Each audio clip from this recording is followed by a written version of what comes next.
어느 따사로운 봄날, 혜리는 친구들과의 점심 약속에 나가던 중이었다. 요즘 들어 몸이 자주 피곤하고 피부도 푸석푸석해진 것 같아 걱정이었던 그녀는 오늘따라 더 어려 보이는 친구들의 피부 상태가 부러웠다. 미용과 건강에 관심이 많은 그녀는 곧장 또래들 사이에서 끊이지 않는 이슈인 하루 물 8잔의 법칙이 떠올랐다. 약속 장소에 도착한 혜리는 친구들보다 조금 일찍 도착하여 모바일로 검색을 시작했다. 정말 매일 물 8잔을 마시면 건강이 좋아질까? 라는 질문에 대한 다양한 의견들이 쏟아졌다. 한 블로그에서는 8잔의 기준이 지나치게 일반화되어 개인의 필요에 맞지 않을 수 있다는 주장을 했다. 또 다른 전문가는 물을 충분히 마시지 않는 것이 탈수를 유발할 수 있다는 얘기를 덧붙였다. 하지만 이 글 역시 무조건 8잔이 아니라 개인의 체중, 활동량, 음식 섭취량을 고려해야 한다고 적혀 있었다. 갑자기 백과사전처럼 무차별적인 정보들이 머릿속을 혼란스럽게 만들던 찰나 친구 수지가 혜린을 부르며 다가왔다. 수지는 요즘 올바른 수분 섭취법을 공부했다고 하며 전문가의 관점을 정리해 주었다. 하루 8잔의 물을 마시는 것이 건강에 좋다는 것은 평균적인 기준일 뿐이며 개인마다 필요한 수분량은 다르다는 것이다. 수지는 영양학 원론에서 배운 내용을 토대로 혜린에게 설명해 주었는데 이는 단순히 물의 양만을 생각할 것이 아니라 우리 몸의 전체 수분 균형 상태를 고려해야 한다는 것이다. 수지는 이어 만약 충분히 야채와 과일을 먹고 있다면 따로 물을 8잔 마시지 않더라도 수분 섭취가 충분할 수 있다고 했다.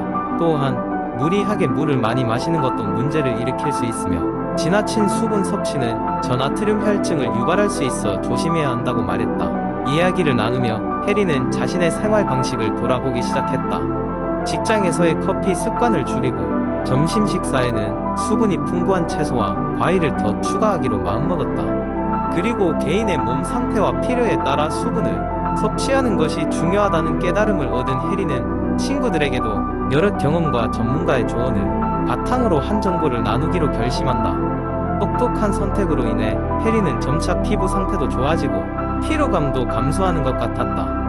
혜리는 이렇게 실질적인 조언을 친구와 나누며 일상에 적용했고 삶의 질을 높이는 것이 결국 자기 자신을 이해하고 사랑하는 길이라는 것을 배웠다. 그렇게 오늘도 혜리는 적절한 양의 물을 마시며 활기차게 하루를 시작했다. 그리고 그녀의 변화된 습관은 친구들과의 다음 약속에서 긍정적인 이야기 소재가 되었다. 두 번째 이야기 한적하고 평화로운 작은 마을에 사는 수지는 요즘 각종 스트레스로 인해 힘든 나날을 보내고 있었다. 회사에서의 과도한 업무와 집안일, 그리고 사회적 관계 속에서 그녀의 스트레스는 날로 쌓여만 갔다. 그러던 어느 날, 수지는 자신만의 스트레스 해소법을 찾기로 결심했다. 마을 도서관에서 우연히 집어든 한 권의 책, 제목은 심호흡의 치유력이었다. 수지는 서둘러 책을 들고 집으로 돌아왔다. 책을 읽으며 그녀는 심호흡이 스트레스 관리를 위한 효과적인 방법이라는 사실을 알게 되었다. 이는 단순히 깊게 숨을 들이마시고 내쉬는 것이 아닌 호흡을 조절함으로써 심신의 안정을 되찾는 기술이었다. 다음 날 아침, 수지는 창밖으로 햇살이 내리쬐는 자신의 작은 정원의 자리를 잡고 앉았다. 그녀는 책에서 설명한 대로 천천히 숨을 들이마시고 천천히 내쉬기를 시작했다. 처음에는 어색하고 잘 되지 않는 듯 했지만 반복할수록 점점 더 호흡이 자연스러워지는 것을 느낄 수 있었다. 하루하루가 지나면서 수진의 삶은 조금씩 달라지기 시작했다. 업무에서의 압박감도 전보다 덜하게 느껴졌고 친구들과의 작은 다툼에도 쉽게 휘둘리지 않게 되었다. 심지어 전보다 잠도 잘 오고 깊어지는 느낌이었다. 이 모든 변화에 시작에 심호흡이 있었다. 수진은 심호흡의 효과를 더 많은 사람들과 나누고 싶다는 생각이 들었다. 그래서 주말마다 마을 회관에서 소규모 워크숍을 열기로 결정했다. 이웃들에게 심호흡의 중요성을 알리고 그들이 실생활에 적용할 수 있도록 도움을 주고 싶었다. 워크숍을 통해 많은 사람들이 수진과 같이 심호흡을 배우고 스트레스를 관리하기 시작했다. 점점 마을 사람들의 얼굴도 밝아지기 시작했다. 수진은 뿌듯함을 느꼈고 자신이 그들에게 긍정적인 변화를 일으킬 수 있다는 사실에 큰 보람을 느꼈다. 수진의 이야기는 마을을 넘어 더 먼 곳으로 퍼져나갔다. 그녀는 점점 더 많은 사람들에게 심호흡의 중요성을 전하기 위해 여행하기 시작했다. 그리고 어느새 그녀 자신도 예전에 힘들었던 일상에서 벗어나 한층 성장한 자신을 발견할 수 있었다.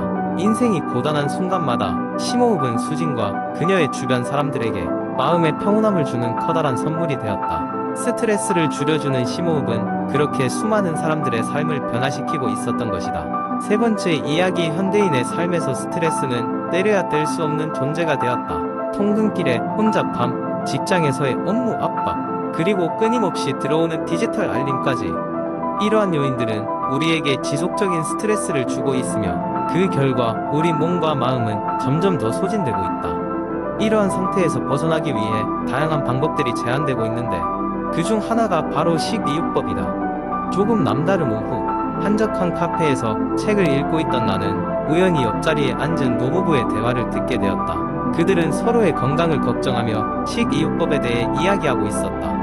남자는 최근 혈압이 높아지고 있다는 진단을 받았고, 여자는 그의 상태를 개선하기 위한 방법으로 식단의 중요성을 강조하고 있었다. 올리브 오일로 드레싱한 샐러드, 견과류와 씨앗류, 싱싱한 채소와 과일로 가득한 식단을 제안하면서 그녀는 음식이 어떻게 신체의 스트레스 반응을 조절할 수 있는지를 설명하고 있었다. 그들의 대화를 들으며 나는 자연스럽게 내 삶 속의 스트레스 요인을 떠올렸다. 그리고 그 스트레스가 나의 식습관에 얼마나 나쁜 영향을 미치고 있었는지를 깨닫게 되었다.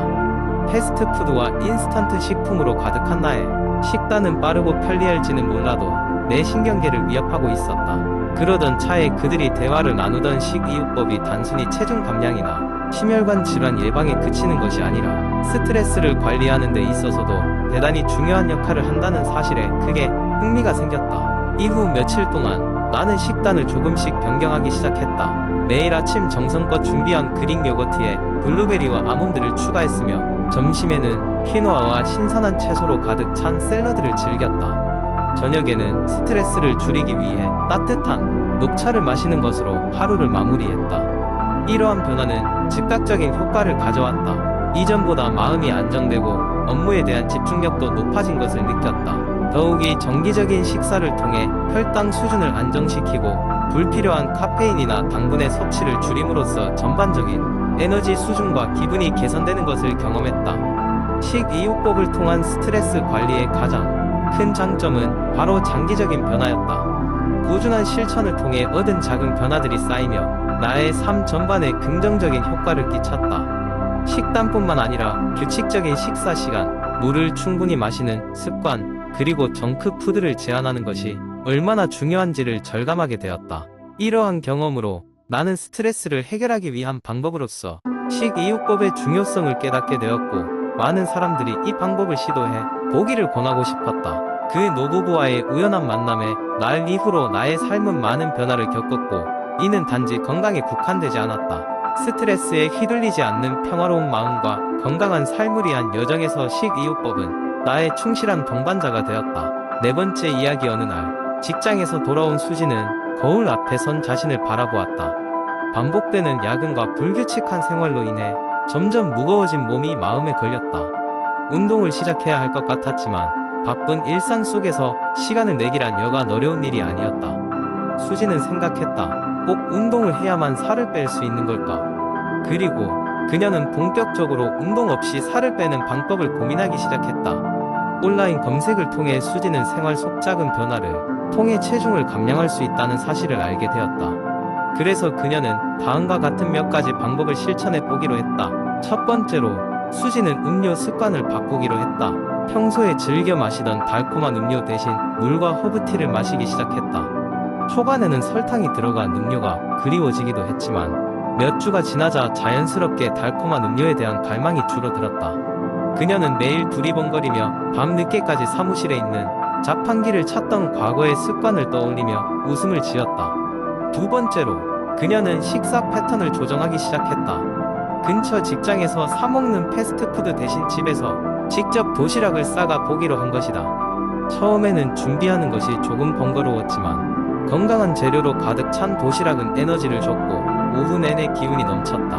특히 야근 후에도 측정하던 체중계를 보는 것이 덜 두려워졌다.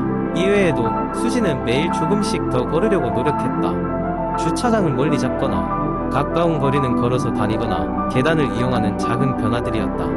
이처럼 생활 속에서 자투리 시간을 활용해 몸을 움직이니 조금씩 체력도 좋아지는 것 같았다.